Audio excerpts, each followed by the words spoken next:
So let's talk about Colorado with our political experts, Maher and James Meijia, joining us now to talk about the president's first year in office and those new approval ratings, what these numbers might mean here in Colorado. So we have a new congressional seat, a newly opening congressional seat as well, with the District 7 opening up, the new map, 2 statewide elections in 41 weeks. James, where do Democrats stand right now as we look towards what might be coming that 8th day of November? Well, thankfully, local Democrats have a better outlook and better approval ratings than the president. We have a very strong bench for candidates here in Colorado. We've got a very strong candidate running for Congress in Ed Perlmutter's vacancy in Brittany Pedersen. So feel very good about that in Jefferson County and beyond.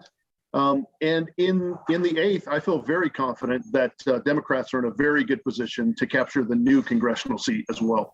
Kelly, take a look at it for you from the Republican side. Nationally, it seems like Republicans are seeing a lot of momentum heading towards the midterms. Is that the same here in Colorado?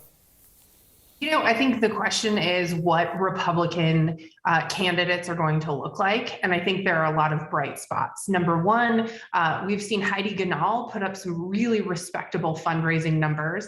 I have 2 or 3 Republican candidates, 2 of whom are women in the 8th, that I'm really excited about. I also think, you know, despite his big fundraising numbers, Phil Weiser is vulnerable as the ostensibly chief law enforcement officer in a state where crime is an ever increasing concern.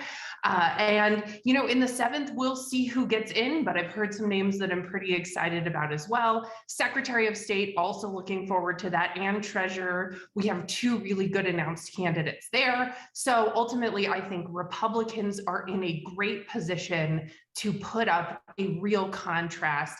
And we'll see if Republicans can recapture some of that energy that we saw happen in Virginia in the Youngkin race. By the way, Heidi Ganahl just hired one of Youngkin's former staffers to try to pull some of that energy here to Colorado. So let's talk about what's happening on the way to November 8th, because there's the thought that there may be primary challenges that might be very difficult on both sides of the aisle. So Kelly, let's start with you. How careful do Republicans have to be as they get out their individual message that the primary doesn't end up hurting the party in the long run? You know, primaries can either be a toxic or a clarifying process depending on how people approach them. I think one of the advantages in Colorado of being kind of almost perpetually in the minority as of late is that we really have a unified message, and that is we are a contrast to what we've seen in Democrats. And what we've learned and what we're learning with the numbers that we're seeing in Biden and the fact that he ran on really like life back to normal, right? Like he ran on the idea that he's going to be the guy who's going to pull life back to normal. And people are so frustrated that he hasn't. Republicans need to run on that.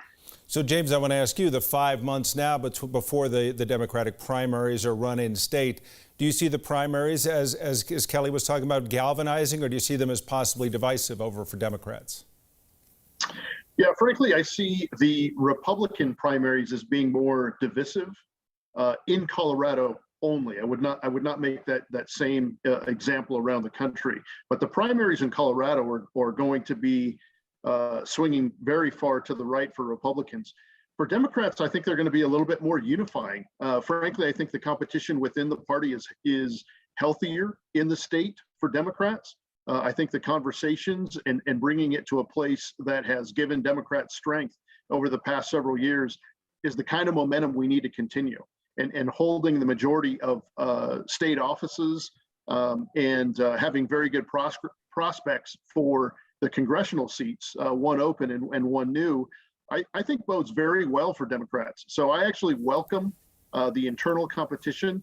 I welcome new people coming off the bench and challenging, but I welcome also the traditional Democratic values of being more inclusive to all the newcomers to the state as being something that's going to help us win in the long term. Well, it's usually a rough and tumble, a wild ride, especially in these times as we make our way in a midterm election year. So maybe we can do something less rough and tumble, less wild, and just go to the rodeo at the National Western.